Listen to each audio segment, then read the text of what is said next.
Are you ready for this? XOXO, let's take a break. Hi, this is Josefin. This is Michelle. Today's episode is Childhood.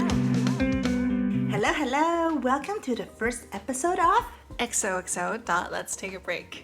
Wow, it's our first episode today, Michelle. I'm so excited. You know, like when I was thinking to do this podcast, you were the first person in my mind. I feel so honored. I think I quite know you pretty well. I knew you would be down for it. Before we start, I think this podcast will be based on English and Cantonese because I feel like that's the best way to describe me and you. Yeah, so stay tuned and let's go. So for this first episode, as you can probably hear from the intro, it's on childhood. 咁點解會講我哋嘅童年啦？咁其實就因為我哋冇講過，即係發覺我係完全唔了解童年字嘅 Josefin 啦。Yeah. And so we decided to talk about our childhood just to really start from the get-go, from the start.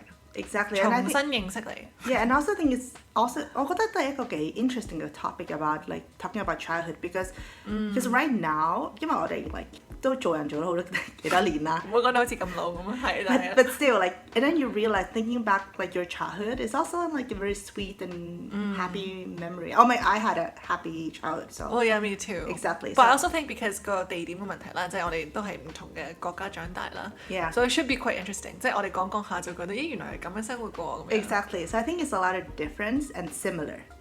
I'll go first. Okay. For me, I actually was born in Hong Kong. Maybe you should tell people who you are, your name before you start. Yeah. So I'm Michelle. So yes, so my name is Michelle and I was born here in Hong Kong. When I was 5, 咁我媽咪啦就決定咗移民去加拿大嗰邊嘅 Vancouver， 跟住就帶埋我哥啦。At the time he was 7, I was 5， 就去溫哥華嗰邊就開始我哋嘅新生活啦。咁 at the time 我爹哋啦要做嘢啦，咁變咗佢就冇跟埋我哋一齊過去咁樣嘅。So yeah， so 我係一個好細個就過咗嗰邊生活，但係都係喺度出世嘅人嚟嘅。Back then 好多香港人都搬咗去加拿大啊嗰啲咁。Oh, I was like going with the flock. 你知唔知1997年啦 ？That very year. It's actually 係特別嗰年咧，就好多人去英國、去美國同埋加拿大咯。同埋澳洲。係喎，澳洲都有，但可能澳洲都係偏少嘅。Okay, I see. About me is my name is Josefin and I was born and raised in a country named Sweden in Europe.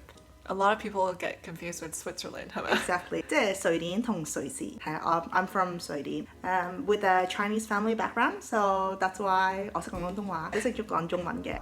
其實 I'm actually from a city that's called Helsingborg. In Swedish we call it Helsingborg. Oh, Helsingborg. Helsingborg. Helsingborg. It's like the R sounds like like. Oh, 好似 French 咁啊。Yeah. Which 我都唔識 pronounce. Je m'appelle Josephine. I know how to do that too. Bonjour, je m'appelle Michelle. Comment ça va? Muy bien. Muy bien.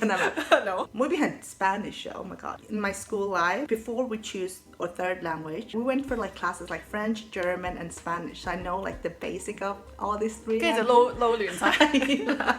我反而想知道咧，你整體嚟講呢個 Swedish school day life 係點樣嘅？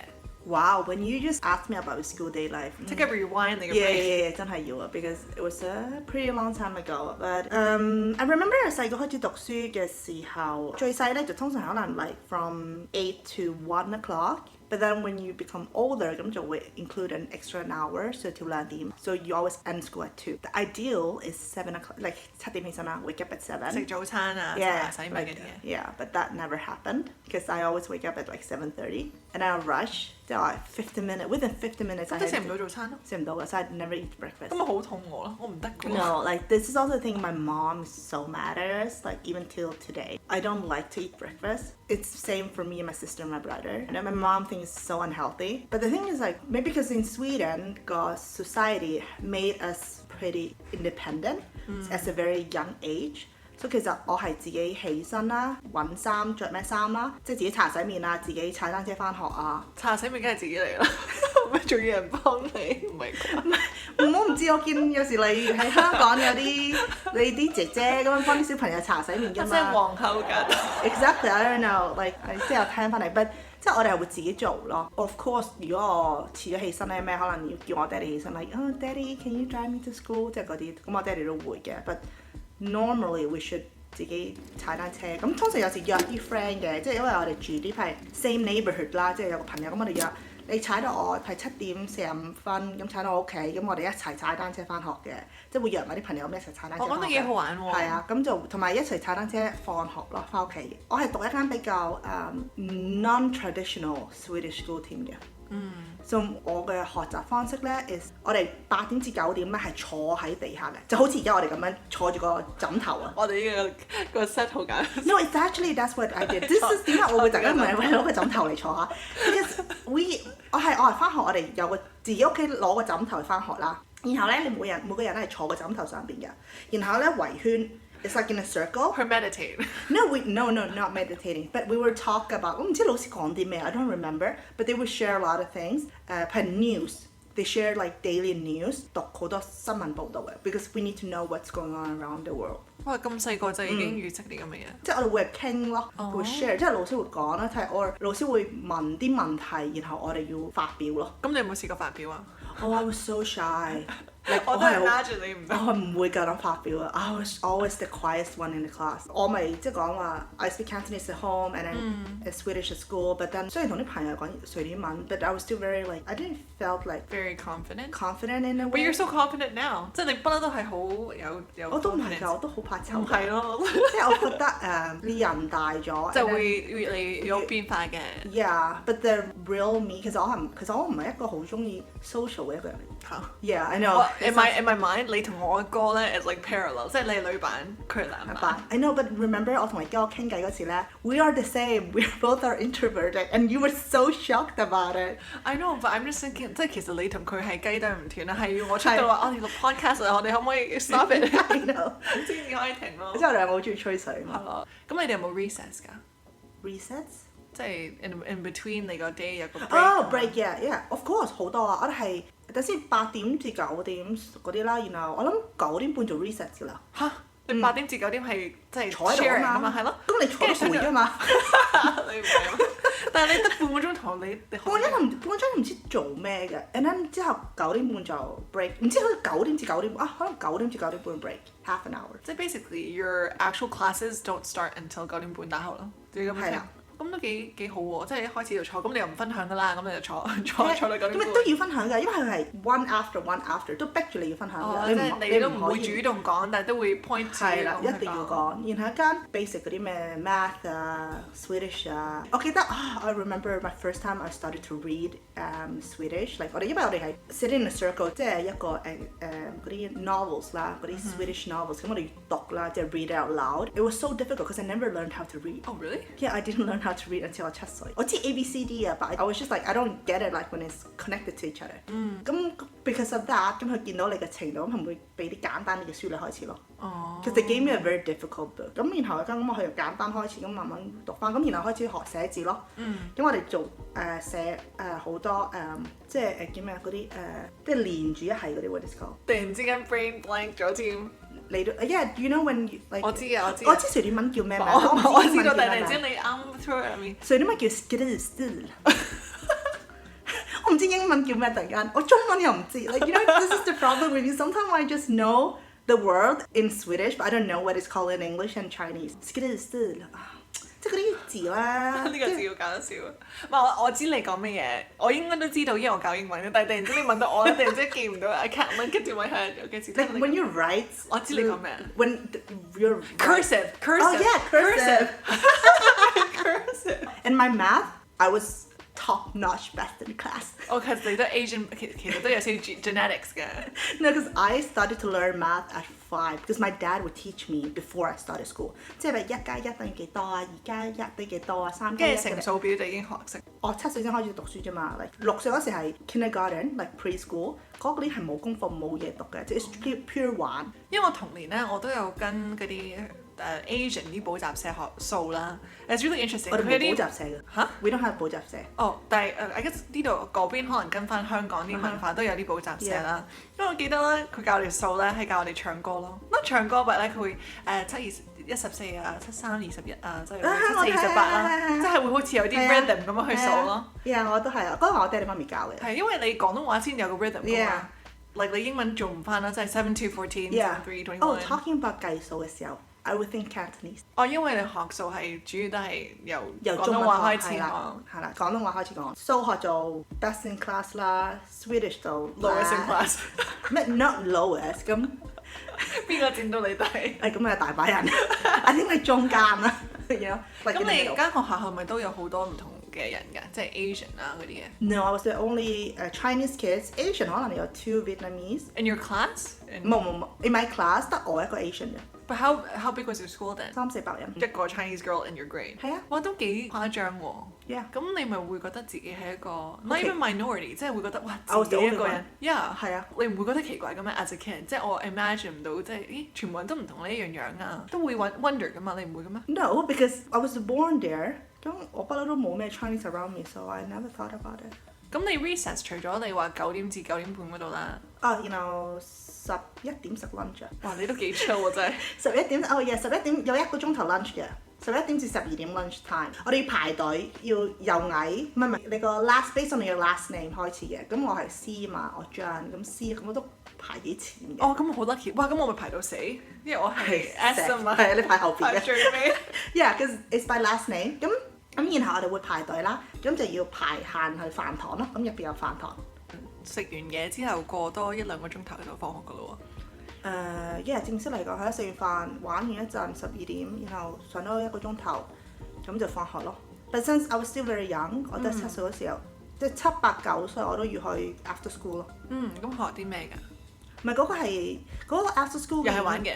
It's pure 玩嘅原因 is because a lot of families 啲 parents 要翻工啦，咁你冇理由自己翻屋企，然後冇人睇你㗎嘛，咁即係好似嘅 after school daycare 咁樣咯。Yeah，something similar。咁喺學校度嘅，咁就變咗你父母幾點放工就過嚟接你咯。咁你嘅童年都幾開心喎，咁樣聽落。好開心嘅，我係一個又唔使點做功課啊，一翻到去就靜坐。我唔係咁都學嘢嘅，唔係靜坐。We use our brain, okay? It's not like a 木頭人 ，it's like a new 人。But the thing is like I think we learn， 我哋係學好多大自然嘅嘢。When I was young, so 學好多地球性嘅嘢，like history and things。嘅 after school 嗰度我哋會我哋有一間叫 music room。我哋會咧去霸嗰間房啦 ，because 嗰個 room 咧就可以播音樂。因為嗰時係 cassette 帶㗎嘛。係啊。即係好細個 cassette 帶要播，咁然後咧我哋會聽啲 like Britney Spears 啊。跟住撳個掣 rewind 㗎嘛。然後聽啲譬如 like Spice Girls 啊、Backstreet Boys，然後我哋會入邊做 do performance。即係好似 recreation room 咁樣。Yeah， 然後又有嗰啲叫咩climb like wall climbs。咩都有喎。係啊，有 wall climbs 啊，然後有乒乓波台啦，同埋會有大人係同你玩添㗎。咁 nice 啊！即係嗰啲 volunteer 嘅多。No, they get paid. Like they're literally they get paid. They need to go to university to do this with us. Yeah, so 佢哋要係正職嚟嘅。係正職嚟嘅。So and then 我哋有 field trips 啊 ，yeah。So 同埋會放我哋出去。咁你 field trips 會去邊度？都係屋企附近嗰啲踩個2個鐘頭單車去啲沙灘啊嗰啲咯。樹林沙灘。喺 forest 打獵。我哋 forest 去捉青蛙。好 random。所以呢有咁多青蛙俾你捉咩？會揾咯我哋。揾到先。揾到，但我唔夠膽掂嘅。Interesting， 因為我哋 Vancouver 加拿大嗰邊啦，都係好 scenic、好 nature、好 beautiful， 即係 Sweden 咁樣啦。但係我哋啲 activities 冇你咁。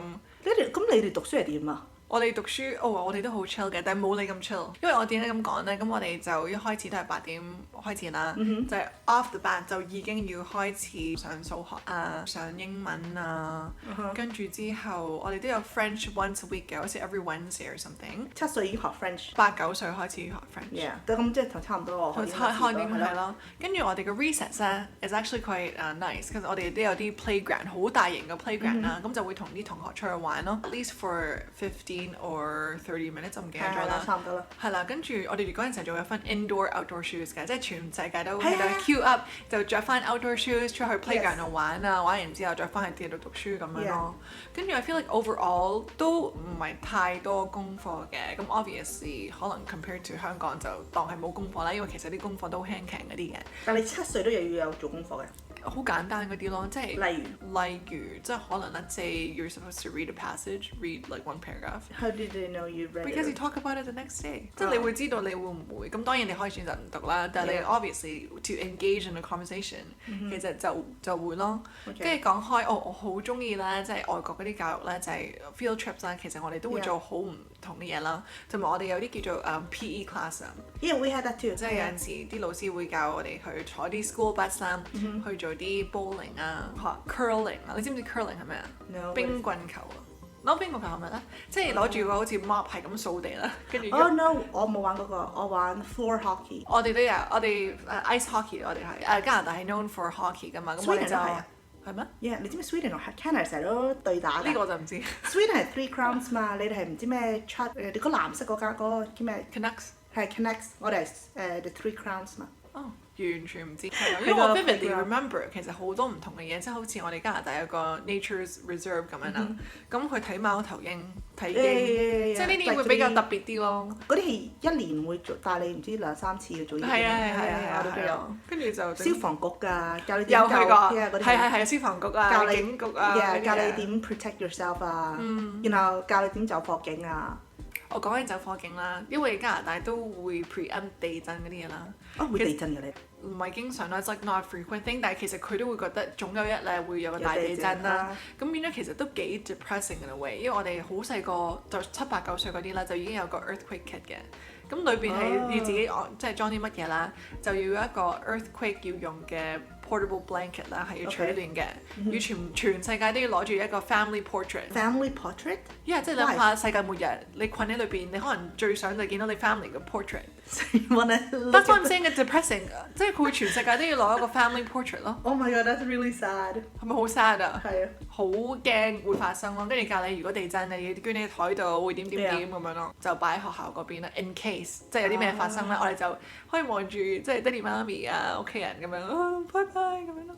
Now when you're talking about that, it reminds me about something。我細個咧，我哋7至9歲開始咧，我哋要有一本書啦。其實呢個係 for your parents to do for you，but you need to bring it to read it in class。就係你擺一個細個你係3個月嘅相，然後寫嚟Josefin was born like 邊年幾月，佢幾重幾高，咁然後寫喺一本書度，你要喺個 class 面前讀咯。原來嗰啲書咧係嗰啲recycling paper。And then like 嗰啲簾啊、嗰啲紙啊，整嗰啲全部係 recycling things 嚟。So we are very eco-friendly 好嘅，係啦，好多 recycling things， 即係已經係由細到大已經有咁嘅思想同埋 mindset。So that's also a thing that I 同翻到嚟香港有少少唔慣嘅，because everything just throw in one way。加上唔成，即係好似無論係你啊、瑞典啦或者 Vancouver 啦，佢哋都好多一啲嘢未必係即係 Asian schools 係會 provide 得到。They want us to experience the world. No, they want us to think outside of the box。